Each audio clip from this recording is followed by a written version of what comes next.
वर्षामधून म्हणजे आपल्याकडे नवोदयची बॅच होती ना, यावर्षी 2026 ची जी बॅच होती त्यामध्ये सर्वात जास्त आणि एक मार्क नाही का खूप मेहनतीचं होतं. वरून तुम्हाला एक गोष्ट सांगू, नवोदयला 3 विषय असतात, बुद्धिमत्ता, गणित आणि मराठी. यानं आणि बुद्धिमत्ता ही 50 मार्काची असते. याने 50 पैकी 50 गुण घेतले. बुद्धिमत्तेमध्ये एकही मार्क चुकलेला नाही. कोणत्या विषयात? बुद्धिमत्ता. 50 पैकी 50 मार्क. किती? 50 पैकी 50. आणि ऑल ओव्हर जो पेपर असतो तो किती मार्काचा असतो?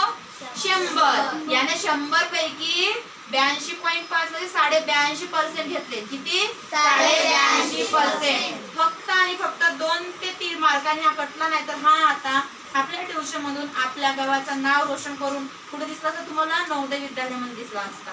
पण असो, तो कसा असते की कोणाचं म्हणजे अशा कोणाच्या पाहिजे स्वप्न, कोणाचं पाहायचे? आभाडाचे. कोणाचे पाहायचे? आभाडाचे. आभाड नाही भेटत रस्त्यामध्ये चालता चालता म्हणजे त्याच्यापर्यंत पोहोचता. पण चंद्र तारे आपल्या हाती लागतात की नाही लागत? मग या दादाला पण चंद्र तारे हाती लागले की नाही लागले?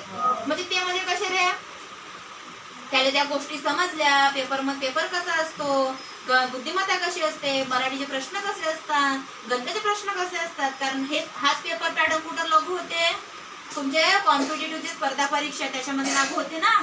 त्या दादाला तेवढा नॉलेज आला म्हणजे याच्या हाती काय भेटले? चंद्र तारे भेटले. थोडशाने काय चुकला? आभाड चुकला.